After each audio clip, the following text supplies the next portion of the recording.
శ్రీ మహాగణాధిపతయ నమః. ఐం మహాసరస్వత్యే నమః. శ్రీ లలితాంబికాదేవియే నమః. ద్వాదశ రాశుల యొక్క ఫలితాలు మే నెలకు సంబంధించి ఈ మే నెలలో అంతా కూడా ఎలా ఉండబోతున్నాయి, 12 రాశుల వాళ్లకు వాళ్ళ యొక్క స్థితిగతులు ఎలా ఉండబోతున్నాయి ఏమిటి అనే దాని గురించి ఇప్పుడు తెలియజేస్తున్నాను. వృషభ రాశి వారికి ఈ మే నెల అంతా కూడా ఎలా ఉండబోతుంది అనేటువంటి విషయానికి వస్తే చాలా యోగదాయకముగా అద్భుతముగా ఉంటుంది ఈ మాసమంతా కూడా అని తెలియజేస్తూ ఉన్నాను. అయితే మీరు ఎవరితోనైనా ఏదైనా మాట్లాడాలి అని అనుకున్నప్పుడు కొంచెము జాగ్రత్తగా ఆచితూచి ఒకసారి ఆలోచన చేసి తొందరపాటు తనము కాకుండా వెంటనే సమాధానం చెప్పాలి అనేటువంటి నిర్ణయము కాకుండా జాగ్రత్తగా మాట్లాడితే ఖచ్చితముగా విజయము మీ వెంటే ఉంటుంది. శుభకార్యాలలో పాల్గొంటారు. శుభకార్యాలకు సంబంధించినటువంటి విషయాలు మీరు నెత్తిన వేసుకొని ముందుకు వెళ్ళి చేసేటువంటి ప్రయత్నం చేస్తారు. అంతేకాకుండా అనూహ్యముగా మీరు వెళ్ళిన చోట కానీ ఆ దేవాలయాలకు వెళ్ళటము కానీ చేయటము కానీ ఉన్నట్టుండి అదే పనిగా దేవాలయానికి వెళ్ళాలి, శుభకార్యాలకు వెళ్ళాలని కాకపోయినా వెళ్ళిన చోట ఇలాగే వెళదాము రండి అని పిలవటము కానీ చేయటము కానీ జరుగుతుంది. మంచి గుర్తింపు లభిస్తుంది. మీరు చెప్పినటువంటి మాట తూచా తప్పకుండా మీ కింది వాళ్ళు పాటిస్తారు. మీ మాటకు విలువ పెరుగుతుంది. మీరు చెప్పింది చెప్పినట్టుగా పాటించేటువంటి తత్వము మొదలవుతుంది. ఏది ఏమైనా విజయము లభించే విధముగా మీ అడుగులు ఉండబోతూ ఉన్నాయి. వ్యాపారాలు చేసుకునేటువంటి వాళ్లకు చాలా కీలకమైనటువంటి నిర్ణయాలు ఈ మే మాసంలో తీసుకుంటారు అనేటువంటిది అర్థమవుతూ ఉన్నది. ధన రాబడికి కావలసినటువంటి యోగాలు ఉన్నాయి. ఆకస్మిక ధనలాభం అనేటువంటిది మీరు పొందబోతూ ఉన్నారు ఈ మాసములో అనేటువంటిది తెలియజేస్తూ ఉన్నాను.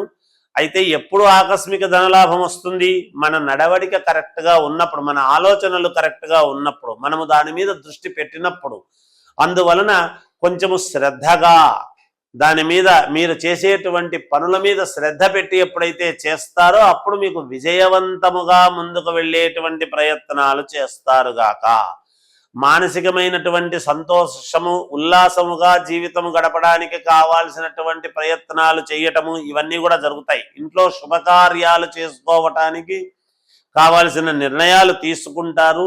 ఇంట్లో ఎవరికైనా ఏదైనా జరగాల్సినటువంటి మంచి జరిగేటువంటి అవకాశము ఉన్నది. తద్వారా మానసికమైనటువంటి సంతోషాన్ని పొందుతారు ఈ సంవత్సరము, ఈ మాసము అనేది తెలుస్తూ ఉన్నది. అంతేకాకుండా కొత్త వాళ్లతో పరిచయాలు ఏర్పడి కొత్త నిర్ణయాలు తీసుకుని మీరు చేసేటువంటి వ్యాపారాన్ని కొంచెం ముందుకు తీసుకెళ్లేటువంటి విధముగా ఆలోచనలు చేస్తారు అనేది కూడా తెలుస్తూ ఉన్నది. దూర ప్రయాణాలు చేస్తారు, కలిసి వస్తుంది. ఏదైనా క్షేత్రాలకు వెళ్ళినప్పుడు కానీ లేదా శుభకార్యాలు చేస్తున్నప్పుడు కానీ ఒక శుభవార్త మీ చెవిలో వింటారు. తప్పకుండా విజయం సాధిస్తారు. మీ పిల్లలకు చాలా యోగదాయకముగా ఉంటున్నది. ఉద్యోగాలు చేసుకునేటువంటి వాళ్లకు యథావిధిగా అనుకూలవంతముగా ఉన్నది. పై అధికారుల యొక్క ప్రశంసలు అనేటువంటివి పొందుతారు. ఉద్యోగంలో ఉత్తీర్ణత అనేటువంటిది ఉండబోతున్నది తెలుస్తూ ఉన్నది. అలాగే ఇన్కమ్ ట్యాక్స్కు సంబంధించినటువంటి విషయాలలో కొన్ని జాగ్రత్తలు తీసుకోవాల్సినటువంటి అవసరము ఆవశ్యకత ఏర్పడుతుంది అనేది తెలియజేస్తున్నాను. అన్ని రంగాలలో ఉండేటువంటి వాళ్లకు చాలా యోగదాయకముగా ఉన్నది. రాజకీయ రంగంలో ఉండేటువంటి వాళ్లకు ఇది నాకు వద్దు అని ఊరికే మీ పాటికి మీరుంటే మిమ్మల్ని పిలిచి ఒక మంచి పని అప్పజెప్పటం అనేటువంటిది తెలుస్తూ ఉన్నది. ఇది రాజకీయాలలో ఉండేటువంటి వాళ్లకు జరుగుతుంది అని తెలియజేస్తున్నాను. సినిమా రంగంలో ఉండేటువంటి వాళ్లకు చాలా యోగదాయకముగా ఉన్నది. మంచి అవార్డులు లాంటివి సాధించేటువంటి అవకాశము ఉన్నది.